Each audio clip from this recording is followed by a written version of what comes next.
हरे कृष्णा राधे राधे। आज आम चर्चा करवा न्यूमरोलोजी सीरीज रे कंटिन्यू करवा। आज चेक करूँ जो मान डेट ऑफ बर्थ रे डेट ऑफ बर्थ 7 तारीख 16 तारीख 25 तारीख से मैंने मूलांग होगला 7 आ रूलिंग प्लानेट होगले केतु महाराज से विषय में चर्चा करवा। से पर्सनालीटी से डेवलपमेंट से नेचर से भविष्य अपॉर्चुनिटी फाइनेंस केमती कौन कौन आसतु जानिया। जो मानकर डेट ऑफ बर्थ 7 16 तारीख 25 तारीख चेक कर देखूँ से रूलिंग प्लानेट केतु महाराज होगला। आउ केतु हूँ गोटे आध्यात्मिक नंबर स्पिरिचुआलिटी नंबर।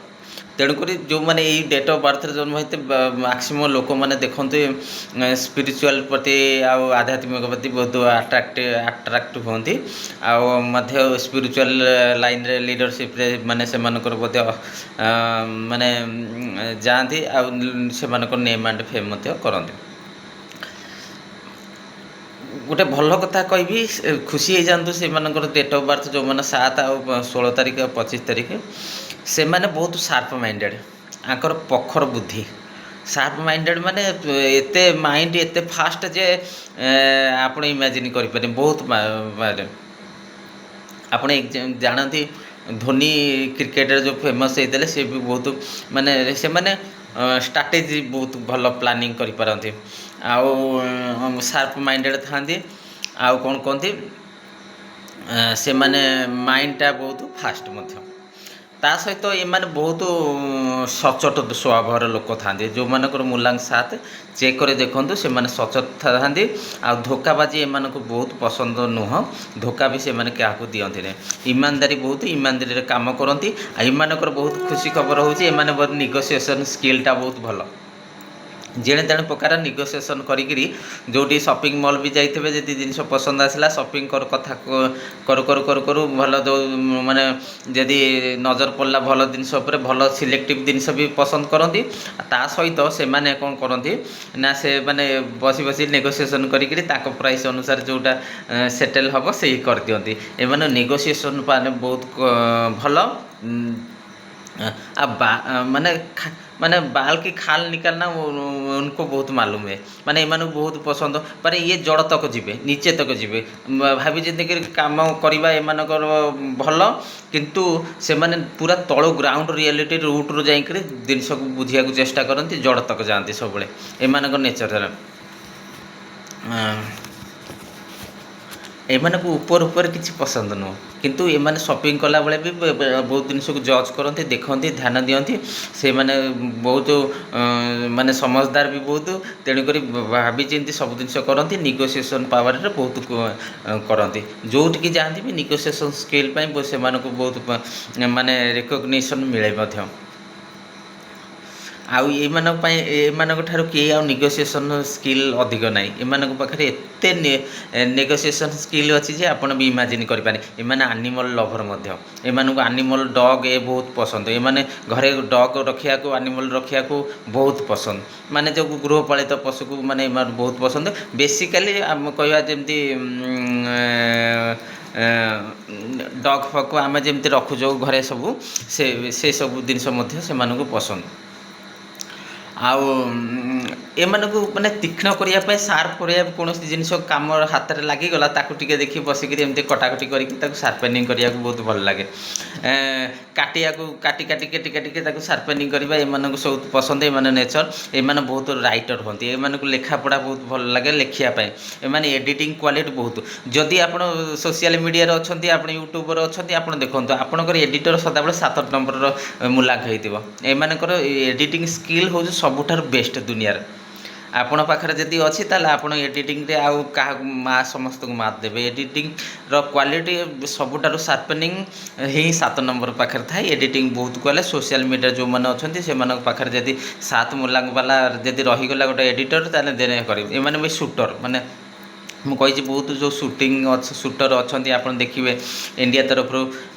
पार्टिसिपेट कर कॉमनवेल्थ वर्ल्ड चैंपियन जो मैंने शूटिंग अच्छा माने बंदूकधारी देखिए ये मध्य आपको बुक लिखा बहुत पसंद ବୁଝିପାରୁଛନ୍ତି ବୁକ୍ ବି ଲେଖନ୍ତି। ଆଉ ଏମାନେ ମଲ୍ଟି ଟାସ୍କିଂ କରିବେନି, ଗୋଟିଏ କାମକୁ ଧରିବେ ସେଇଟା କମ୍ପ୍ଲିଟ୍ କରିବେ ଅନ୍ୟ କାମକୁ ଯିବେ। ଏମାନେ ମଲ୍ଟି ଟାସ୍କର ନୁହନ୍ତି, ଏମାନେ ଗୋଟିଏ କାମକୁ ଫିନିଶ୍ କରିବେ ଆଉ କରିବାକୁ ଇଏ।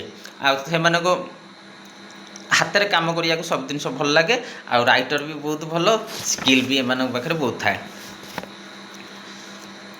ଏକାଥରକେ ଏକ କାମ ଉପରେ ଧ୍ୟାନ ଦେବେ ଆଉ ବୁଦ୍ଧି କରିବେନି।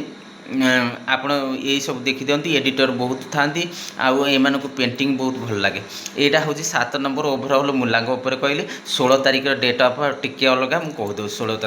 16 ତାରିଖରେ ଯେଉଁମାନେ ଜନ୍ମ ହୋଇଛନ୍ତି ସେଇଟା ସୂର୍ଯ୍ୟ ଶୁକ୍ର ଯୋଗରେ, ସୂର୍ଯ୍ୟ ଶୁକ୍ର ଯୋଗରେ କେତୁ ଜନ୍ମ ହୋଇଛନ୍ତି। ଏମାନଙ୍କ ପାଖରେ ରାଜାର ଗୁଣ ଅଛି, ମାନେ ଯେହେତୁ ସୂର୍ଯ୍ୟଦେବଙ୍କର ନମ୍ବର ପାଇଛନ୍ତି, 1 ନମ୍ବର ଅଛି ଆଉ 6 ନମ୍ବର ଶୁକ୍ର ନମ୍ବର ଅଛି, ପ୍ଲସ୍ କେତୁଙ୍କ ସେମାନେ ସୂର୍ଯ୍ୟ ଆଉ ଶୁକ୍ର ଯୋଗରେ କେତୁ ନମ୍ବର ପାଇଛନ୍ତି ହେଲା। ଏମାନଙ୍କ କଥା ଆମେ ଟିକେ ଚିନ୍ତା କରିବା। ଏମାନଙ୍କର ମୁଁ 7 ନମ୍ବର ଉପରେ କହିଦେଇଛି, ଏମାନଙ୍କର କ'ଣ ଟିକେ ବିଶେଷତା ରହୁଛି, ଏମାନେ କ'ଣ କରିବେ। ଏମାନେ 16 ତାରିଖରେ ଯେଉଁମାନେ ଥାଆନ୍ତି ଅଣ୍ଡର ମାନେ ଭିତରେ ବହୁତ ରିସର୍ଚ୍ଚ କରନ୍ତି, ପ୍ରାକ୍ଟିସ୍ କରନ୍ତି। ଆପଣ ଦେଖିବେ 16 ନମ୍ବର ବାଲା କେତେବେଳେ ଫାଷ୍ଟ ହେଇଯାଇଥିବ, ଲିଷ୍ଟରେ ତା ନାଁ ପଳାଇ ଯାଇଥିବ, କେତେବେଳେ ନେମ୍ ଆଣ୍ଡ ଫେମ୍ ପାଇଯାଇଥିବ, ଆପଣ ଜାଣିପାରିବେ ଏ ଲୋକ ପାଇଗଲା ନେମ୍ ଆଣ୍ଡ ଫେମ୍ କେମିତି। 16 ନମ୍ବର ପାଖରେ ସେ କ୍ୱାଲିଟି ଅଛି ଆଚିଭମେଣ୍ଟ କରିବାରେ, ସେମାନେ ଶୋ ଅଫ୍ କରନ୍ତି ନାହିଁ, କିନ୍ତୁ ଭିତରେ ସେମାନେ ପ୍ରାକ୍ଟିସ୍ ଆଉ ବହୁତ କରନ୍ତି। ଦେଖିବେ ବହୁତ ବଡ଼ ବଡ଼ ଧନୀ ଲୋକମାନେ ଫେମସ୍ ହେଇଯାଇଥିବେ ଏଇ ଗୁଣ ଯୋଗୁଁ। ସେମାନଙ୍କର ଶୋ ଅଫ୍ ନାହିଁ, ଡାଉନ୍ ଟୁ ଆର୍ଥ ନେଚର୍ ଥାଏ ତାଙ୍କର। ଦେଖିବେ ଲିଷ୍ଟରେ ନାଁ ଆସିଯାଇଥିବ, କେତେବେଳେ ତୁମେ ଭାବିନଥିବ ଏ ବ୍ୟକ୍ତିର କେମିତି ଏଠି ନାଁ ଆସିଲା, ଇଏ କେମିତି ୱିନର୍ ହେଇଗଲା। ବୁଝିପାରୁଛନ୍ତି, ମାନେ ରେଜଲ୍ଟ ତାଙ୍କର ବାହାରିଲା ବେଳକୁ ସବୁ କିଛି ହେଇଥିବ। ଅଣ୍ଡରରେ ସିଏ ଭିତରେ ଧୁମ୍ ମଚେଇ ଦେବେ, ଭିତରେ ରିସର୍ଚ୍ଚ ପ୍ରାକ୍ଟିସ୍ରେ ପୁରା ମାହିର ହେଇଯାଇଥିବେ। ଆଉ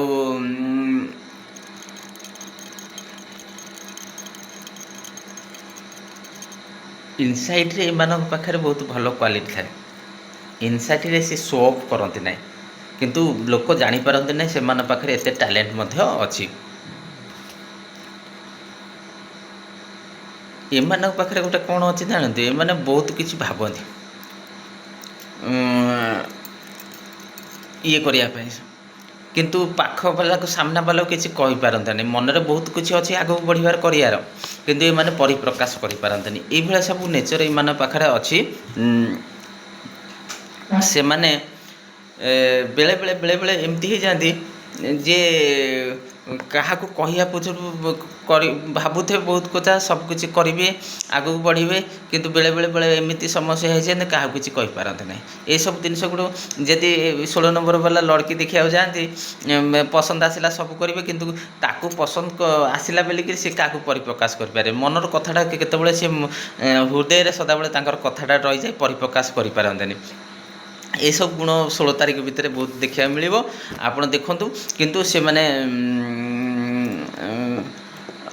ମାନେ ପ୍ରୋଗ୍ରେସିଭ୍ ମାଇଣ୍ଡେଡ଼୍ ଥାଆନ୍ତି, କିନ୍ତୁ ଭିତରେ ଥାଆନ୍ତି, ଶୋ ଅଫ୍ କରନ୍ତି ନାହିଁ। ତାପରେ ଆସିଯିବା ଆମେ 25 ତାରିଖ। 25 ତାରିଖ ଟିକେ ଭିନ୍ନ। 25 ତାରିଖରେ ହେଉଛି କ'ଣ ଭିନ୍ନ ନା, ଚନ୍ଦ୍ର ବୁଧରେ କେତୁକ ନମ୍ବର ପାଇଛନ୍ତି। 25, 2, 5, 7 ହେଇଗଲା, 7 ମୂଲାଙ୍କଧାରୀ ହେଇପାରିଛନ୍ତି। କିନ୍ତୁ ସେମାନଙ୍କ ଭିତରେ ଗୋଟେ ସମସ୍ୟା ହେଉଛି ପଇସାର ପୁରା ରିଲେସନ୍ ତାଙ୍କ ସହିତ ସମ୍ପର୍କ ଭଲ ନୁହଁ। କାରଣ ଏଇଟା ବୁଧଙ୍କ ନମ୍ବର ଯେଉଁ ପାଇଛନ୍ତି, ବୁଧ ଯେବେ ଯାହା ସହିତ ଆଟାଚମେଣ୍ଟ ହେଇଯିବେ, ବୁଧ ନମ୍ବର ହେଉଛି ପିଲାଳିଆ ବଚାଳିଆ, ମାନେ ବଚାଲର ନମ୍ବର, ମାନେ ପିଲାଳିଆମି ସଦାବେଳେ ଗୁଣ ରହିବ ସେମାନଙ୍କ ସହିତ। କିନ୍ତୁ ପିଲାଳିଆ ଗୁଣ ପାଇଁ ସେମାନେ କ'ଣ କରନ୍ତି, ପଇସା ପତ୍ର ଉଡ଼ାନ୍ତି। ପଇସା ପତ୍ର ସିଏ ମାନିବେନି ଯେ ଆମେ ପଇସା ପତ୍ର ନେଇକରି ବର୍ବାଦ କରିଦେଇଛୁ, ଖର୍ଚ୍ଚ କରିଦେଇଛୁ, ଖରାପ କରିଦେଇଛୁ, କିନ୍ତୁ ସେମାନେ ସେଇଭଳିଆ କରନ୍ତି। ତାଙ୍କର ମାନେ ବୁଧ ମତଲବ ହେଉଛି ପିଲାଳିଆମି ରହିବ। ଆଉ ସେଥିପାଇଁ ତାଙ୍କର ଖର୍ଚ୍ଚ ପ୍ରତି ଲଗାମ ନାହିଁ, ଖର୍ଚ୍ଚ କରିଚାଲିଥିବେ, ପଇସାର ରିଲେସନ୍ ସବୁ ଖରାପ, ଆଉ ପଇସା ରିଲେଟେଡ଼୍ ଡିସିସନ୍ ମଧ୍ୟ ଭଲ ନେଇପାରନ୍ତିନି। ଏମାନେ ବହୁତ ଶୋ ଅଫ୍ କରନ୍ତି, କିନ୍ତୁ 16 ନମ୍ବର ଶୋ ଅଫ୍ କରେନି, କିନ୍ତୁ 25 ନମ୍ବର ଶୋ ଅଫ୍ କରେ, ପଇସାର ଦେଖେଇବା କରନ୍ତି। ପଇସାରେ ସବୁ ଜିନିଷ ଖର୍ଚ୍ଚ କରିଚାଲିଥିବେ, ପଇସା ଖର୍ଚ୍ଚ କରିଚାଲିଥିବେ, ବର୍ବାଦ କରିଚାଲିଥିବେ, କେତେବେଳେ ତାଙ୍କର ଚିନ୍ତା ଦକ ନାହିଁ ଏ ମାନେ କରିବେନି। ପଇସା ରିଲେଟେଡ଼୍ ସେମାନଙ୍କର ଏତେ ମାନେ ଫାଇନାନ୍ସ ମ୍ୟାନେଜମେଣ୍ଟ ବି ଏତେ ଭଲ ନୁହନ୍ତି। ଆପଣ ଯଦି ଡେଟ୍ ଅଫ୍ ବାର୍ଥ ଚେକ୍ କରି ଦେଖନ୍ତୁ, ଦେଖନ୍ତୁ ଆପଣ ପଇସା ରିଲେଟେଡ଼ ପରେ ମନ ମୁତାବକ ଖର୍ଚ୍ଚ କରି ଚାଲିଥିବେ, କିଣି ଚାଲିଥିବେ, ଖର୍ଚ୍ଚ କରି ଚାଲିଥିବେ, ଏଇଟା ଏଠି ଲୁଟେଇ ଚାଲିଥିବେ, ପଇସାକୁ ଏଠି ଇନଭେଷ୍ଟ କରିଥିବେ, କିନ୍ତୁ ସେ ପଇସାର ହିସାବ କିତାବ ନଥିବ। ଏସବୁ ପଇସା ପାଇଁ ଆପଣଙ୍କର ପିଲାଳିଆମି ଗୁଣ ରହିବ, କିନ୍ତୁ ଆପଣ ଓଭରଅଲ୍ ସବୁ କଥା କେତେ ନମ୍ବର ସ୍ପିରିଚୁଆଲିଟି ନମ୍ବର, କେତେ ନମ୍ବର ହେଉଛି କ'ଣ ଆଧ୍ୟାତ୍ମିକ ନମ୍ବର, ଆପଣ ଡେଟ୍ ଅଫ୍ ବାର୍ଥ କ'ଣ କହୁଛି ଆପଣ ଚେକ୍ କରି ଦେଖନ୍ତୁ, ମୋତେ କମେଣ୍ଟ ବକ୍ସରେ କମେଣ୍ଟ ଲେଖନ୍ତୁ। ଆଉ କିଛି ଅଧିକ ଯଦି ଜାଣିବାକୁ ଅଛି, କେଉଁ ଟପିକ୍ ରିଲେଟେଡ଼ ଆପଣ କରିବାର ଅଛି, ରାଶି ରିଲେଟେଡ଼ କି ଆମେ ଆଉ ଅଲଗା କିଛି ଜାଣିବାକୁ ଚାହୁଁଛନ୍ତି, ତେଣୁକରି ମୋତେ କମେଣ୍ଟ ଲେଖନ୍ତୁ। ଆଉ ଭୁଲନ୍ତୁ ନାହିଁ ହରେ କୃଷ୍ଣ ଆଷ୍ଟ୍ରୋ ବାସ୍ତୁ ନ୍ୟୁମରୋଲୋଜି ୟୁଟ୍ୟୁବ୍ ଚ୍ୟାନେଲଟାକୁ ସବସ୍କ୍ରାଇବ୍ କରିଦିଅନ୍ତୁ। ଆଉ ହରେ କୃଷ୍ଣ, ରାଧେ ରାଧେ।